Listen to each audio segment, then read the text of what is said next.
Well, an excellent week for the club off the field, capped by a fantastic performance from your side on the field. Yeah, I mean, into a brilliant week, and for the football club, not just on the playing side, but for everyone. And at the end of a lot of games in a short period of time, and for the players to go and produce again was top draw from them against a team that caused a lot of teams problems here, and is a very difficult place to come and play. From your perspective, was that ever in doubt, the way your team started and the way they played for 95 minutes? No, yes, always in doubt, because there's some moments in games and things can happen, and that changes the flow of it. But for the players and how they coped with what Woking threw at us, and then we got right a couple of set piece and a throw in restart. So pleased with that, and some of the football we played probably not as fluid as we wanted, but they're games you've got to dig in and stand up to balls coming in your box and being asked questions, which they do here. I was going to say to you that the first goal comes from a throw in, and the second goal comes from a very well worked corner. They're the kind of things coaching staff love, don't they? You spent hours on the training pitch doing that. Yeah, and give credit to Daz with the corner that he looked at yesterday and done it with the lads. So he come up with that one, and delighted for it to work and to make it a little bit more comfortable. I mean, you don't want to put out individual performances like that, but again, Harry Carwell gets a goal, gets an assist. Gus Scott-Morris an assist and a goal. I mean, the contributions across the field are there, aren't they? Yeah, they are, and it seems like everyone who comes in is asked to step up. They do step up, and Ollie Coker for the last few games has done that. JD's gone again, and I thought he was unbelievable, and his knowledge of the game, and he really gets caught out. And Ken's had to defend properly today. We know what a good footballer he is, but he showed the other side of his game, and Harry as well. So right across the team, and even the subs coming on.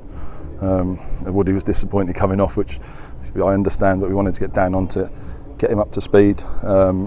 So yeah, right across the team, we're delighted with him. You mentioned Ollie Coker there. We mentioned him a lot in commentary. Are you sort of seeing him game by game grow as a player and as a man, as it were, into the game and as a professional? Yeah, I think it's he's coming at a difficult time and off the back of what's gone on at the club, and he's taken his chance, because he's we've always liked him as a footballer, and we know the quality he's got, and he's had to dig into it against a team that are very good and were in the playoffs last year, and no doubt they will be again up around it once they get the players back from injury. And it's a physical one, and you've got to deal with, and as a young player he's done that today. And your goalkeeper comes in on the morning, and if he's not making a save until the 94th minute, he'll probably want to come back every week, won't he? Yeah, I think, and that's credit to the lads defensively, but also him, he showed, it can't have been easy for him, on the morning, meeting the players this morning.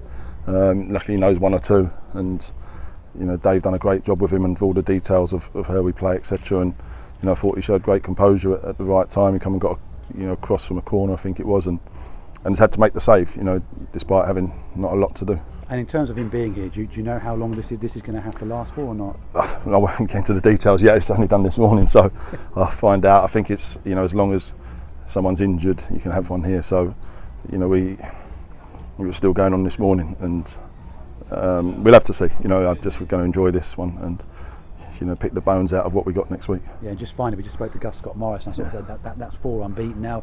You're out of the bottom 4. Not that we think that means anything anyway, but you feel like there's a bit of head of steam being built up here now.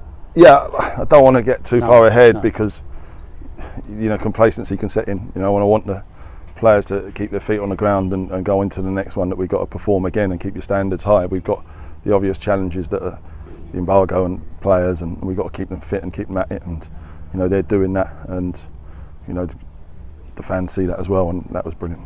Well done today. Cheers, thank you. I was going to say about the support, I think it's nearly 1,000 here today, and it just goes to show what it could be. Yeah, listen, and it's something we've known, all the away trips we've had and the numbers we take, and for them to have that hope, and they'll go away happy and enjoy a few beers tonight, and it's brilliant for the fans, for what they thought might happen to the club, and to have that hope, and that I think they see the football and know we've got a chance with what we've got here, and if we can keep that together, we can build something special.